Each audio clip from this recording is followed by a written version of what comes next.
សម្ដេចព្រះនរោត្តមសីហនុទ្រង់ធ្លាប់បានបំពេញមុខងារច្រើនណាស់ទាំងក្នុងវិស័យនយោបាយគ្រប់គ្រងនគរនិងទាំងក្នុងវិស័យវប្បធម៌ព្រះអង្គទ្រង់ធ្លាប់ធ្វើជាព្រះមហាក្សត្រជានាយករដ្ឋមន្ត្រីជាប្រមុខរដ្ឋជាព្រះប្រធានគណៈបកនយោបាយនិងជាមេចលនាតស៊ូផងដែរក្រៅពីកិច្ចការនយោបាយនិងប្រទេសជាតិព្រះអង្គក៏ទ្រង់បានចូលប្រឡូកយ៉ាងសកម្មក្នុងវិស័យវប្បធម៌ជាពិសេសផ្នែកតួតន្ត្រីនិងខ្សែភាពយន្តក្នុងនីតិជាអ្នកនិពន្ធជាអ្នកដឹកនាំរឿងនិងជាតួសម្ដែងតែម្ដងព្រះអង្គទ្រង់មានព្រះបន្ទូលរៀបរាប់អំពីការដកព្រះទ័យរបស់ព្រះអង្គលើវិស័យភាពយន្តថាព្រះអង្គទ្រង់បានចាប់ព្រះទ័យនឹងវិស័យនេះតាំងពីទសវត្សរ៍ឆ្នាំ1930កាលដែលព្រះអង្គទ្រង់នៅជាសិស្សនៃលីសេក្រុងព្រៃនគរម្លេះព្រះអង្គទ្រង់មានព្រះបន្ទូលបន្តថាតាមពិតកាលនោះព្រះអង្គចង់ក្លាយខ្លួនជាអ្នកដឹកនាំខ្សែភាពយន្តឬក៏ជាអ្នកសម្ដែងខ្សែភាពយន្តក៏ប៉ុន្តែសម្ដេចព្រះនរោត្តមសីហនុបានក្លាយជាព្រះមហាក្សត្រនៃប្រទេសកម្ពុជានៅឆ្នាំ1941ក្រោយពីទ្រង់បានគ្រងរាជ្យរួចដាក់រាជ្យរួចគ្រប់គ្រងប្រទេសក្នុងនីតិជាព្រះប្រមុខរដ្ឋបាន25ឆ្នាំមកព្រះអង្គក៏ទ្រង់បានថតខ្សែភាពយន្តខ្នាតវែងមួយរឿងជាលើកដំបូងបំផុតនៅឆ្នាំ1966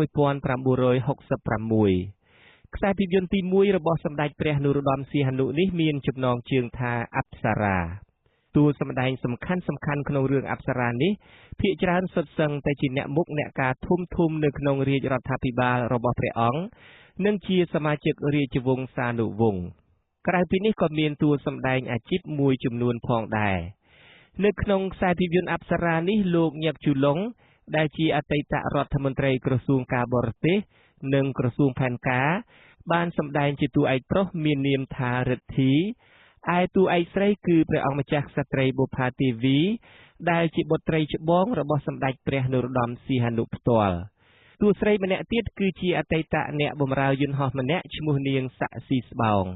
ក្រោយមកសាក់ស៊ីស្បោងបានក្លាយជាតារាដើរតួកាចឆ្នះឆ្នាមម្នាក់ដ៏មានមុខមាត់ក្នុងវិស័យខ្សែភាពយន្តខ្មែរ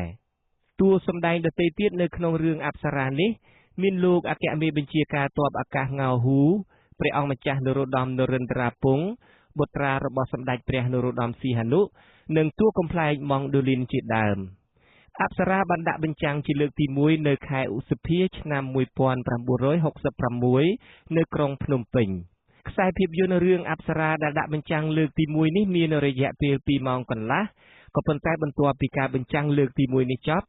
សម្ដេចព្រះនរោត្តមសីហនុដែលជាផលិតករទ្រង់បានមានព្រះបន្ទូលថានឹងកាត់តខ្សែភាពយន្តនេះតម្រូវទៅតាមមនោគមវិជ្ជាផ្សេងនៃទស្សនិកជនសម្រាប់ទស្សនិកជននៃប្លុកកុម្មុយនីសនឹងដាក់បញ្ចូលនៅសន្ទរកថារបស់មេបញ្ជាការរិទ្ធីដែលសម្ដែងដោយលោកញឹកជូឡុងត្រង់ចំណុចដែលលោកនិយាយថ្កោលទោសពួកចក្រពត្តិនិយមសម្រាប់ទស្សនិកជននៃប្លុកសេរីវិញផ្នែកនេះត្រូវកាត់ចោល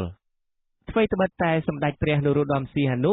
ទ្រង់មានព្រះបន្ទូលថាតួឯកសំខាន់ក្នុងខ្សែភាពយន្តទាំងឡាយរបស់ព្រះអង្គមិនមែនជាមនុស្សដើរតួទេតែជាប្រទេសកម្ពុជាជានិច្ចក៏ដោយក៏ប្រវត្តិវិទូនិងអ្នកសិក្សាពីបញ្ហាកម្ពុជាភាគច្រើនតែងវាយតម្លៃថាខ្សែភាពយន្តរបស់ព្រះអង្គមិនបានឆ្លុះបញ្ចាំងតថភាពនៃសង្គមកម្ពុជាទេអ្នកខ្លះទៀតចោទព្រះអង្គថាទ្រង់បានចំណាយពេលវេលាច្រើនពេកក្នុងវិស័យភាពយន្តលើសពីកិច្ចការប្រទេសជាតិលោកសាស្ត្រាចារ្យ Milton Osborne បានសរសេរថាព្រះរាជស្នាដៃដំបូងរបស់ព្រះអង្គគឺរឿងអប្សរានេះបានបង្ហាញពីភាពប្រណិតភាពហ៊ឺហាមិនឆ្លុះបញ្ចាំងពីភាពពិតនៃសង្គមខ្មែរក្នុងឆ្នាំ1966នោះទេនៅក្នុងឈុតឆាកនីមួយៗនៃរឿងអប្សរានេះគេបង្ហាញតែរថយន្តទំនើបវិឡាល្អរួចគេបំភ្លេចចោលនៅភក់ជ្រាំនៅភាពក្រីក្រជំងឺដំកាត់ដែលប្រជារាស្ត្រខ្មែរកំពុងតែប្រឈមមុខប្រចាំថ្ងៃ